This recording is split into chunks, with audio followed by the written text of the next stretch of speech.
गुरुदेव कहते हैं, नाम जपो नाम, नाम निहाल कर देगा। ये निहाल कैसे कर देगा? कैसे आपका कल्याण होगा? नाम जपने से क्या होता है? नाम किस प्रकार परम धन को प्रदान कर देता है? नाम रटते रटते कैसे नामी से एकाकार हो जाता है?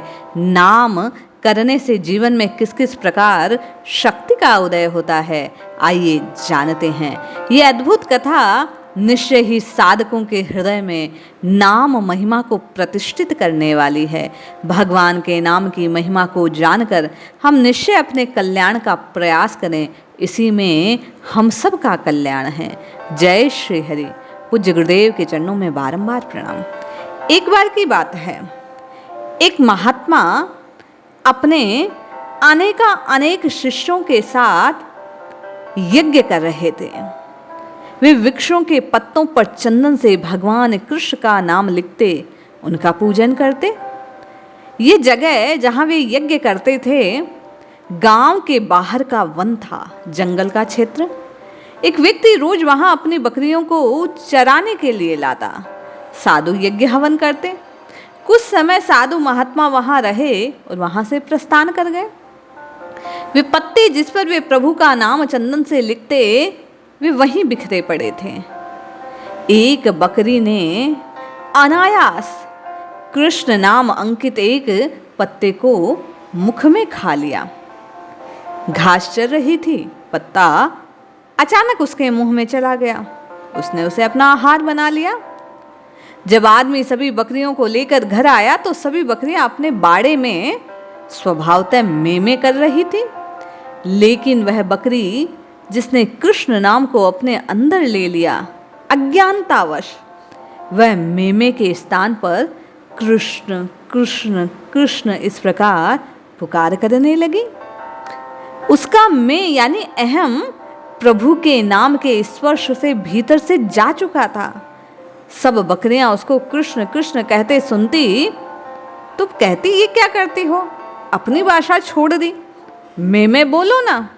वो कहती, कृष्ण नाम की महिमा रूपी पत्ता मेरे अंदर क्या गया, मेरा मैं चला गया।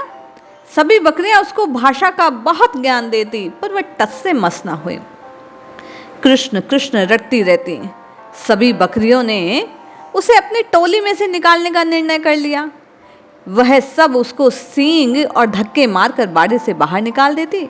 सुबह जब मालिक उठता, बाड़े के बाहर उस बकरी को देखता तो पुनः पकड़कर अंदर ले जाता। बकरियां फिर उसे सींग मारकर बाहर निकाल देती। मालिक कुछ समझ नहीं पाया। उसे लगा, ये बकरियां सब इस एक बकरी की दुश्मन क्यों हो गई? मालिक सोचता, ना जाने इसे कोई रोग लग गया होगा, इसीलिए बकरियां इसे अपने पास नहीं रहने देती।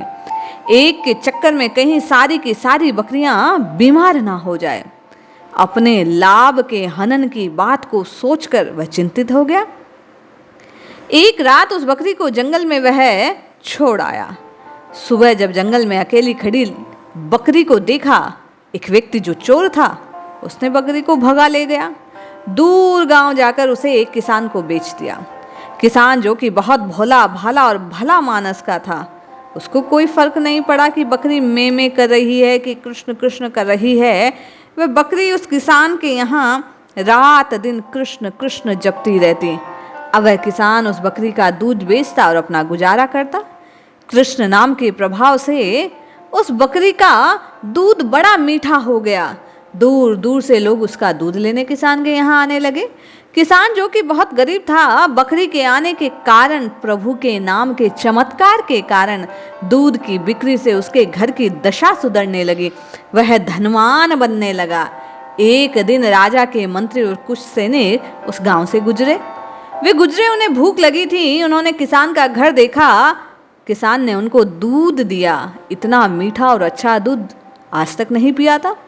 मंत्री और सैनिक खुश हो गए। उन्होंने किसान को कहा कि हमने इससे पहले ऐसा दूध नहीं पिया।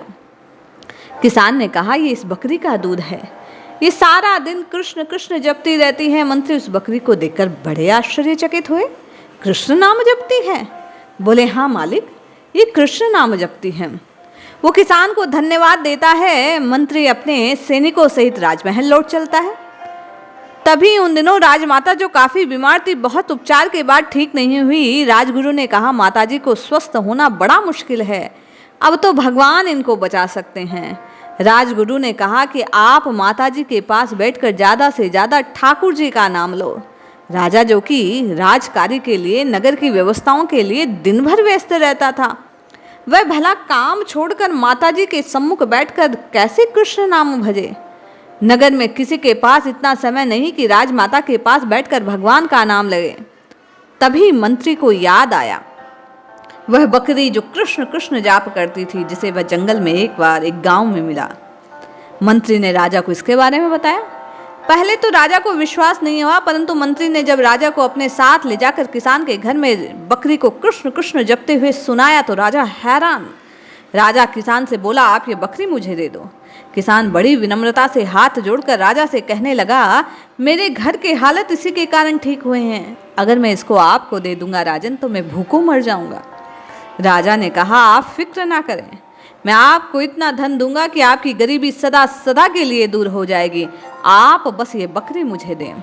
अब किसान ने खुशी खुशी बकरी राजा को सौंप दी। राजा बकरी को राजमहल लाया। राजमाता के पास बैठकर बकरी निरंतर कृष्ण कृष्ण का जाप करती। कृष्ण नाम के कानों में पड़ने से, बकरी का मीठा और स्वच्छ दूध पीने से राजमाता सेहतमंद हो गई। धीरे धीरे धीरे राजमाता का रोग बिल्कुल नष्ट हो गया। अब तो बकरी राजमहल में राजा के पास रहने लगी। सभी उसकी संगत से पूरा का पूरा राजमहल कृष्णमय हो गया। कृष्ण कृष्ण नाम का जप करने लगा। पूरे के पूरे राजमहल और नगर के जीव, साधक, जितने भी व्यक्ति थे, सब कृष्णमय हो गए। एक बकरी जो पशु है, कृष्ण नाम की महिमा के प्रभाव से, नाम के चमत्कार से, नाम की शक्ति से, जंगल से एक साधारण व्यक्ति के पास से राजमहल पहुंच गई। यानी कृष्ण कृष्ण जपने से मैं उसका अहम खत्म हो गया, निहाल हो गई, राजमहल के सुख का अनुभव करने लगी, सुख भोगने लगी। विचार कीजिए इस कथा के रहस्य को। यदि जीव भगवान के नाम की महिमा को जानकर, भगवान के नाम की शक्ति को जानकर, भगवान के नाम के चमत्कार को स्वीकार कर, श्रद्धा और विश्वास पूर्वक भाव से भगवान के किसी भी नाम का जप निरंतर करता है तो उसका मैं चला जाएगा, अहम खत्म हो जाएगा, आराध्यमय हो जाएगा, राम राम रटते रटते राममय हो जाएगा, कृष्ण कृष्ण रटते रटते कृष्णमय हो जाएगा, हरि हरि जपते जपते हरिमय हो जाएगा।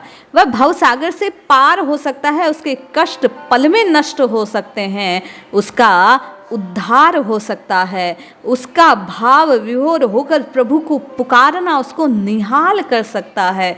इसलिए जपिए जपिए जपिए, नित्य निरंतर केवल और केवल रघुनाथ जी के नाम को जपिए, भगवान के नाम का आश्रय लीजिए।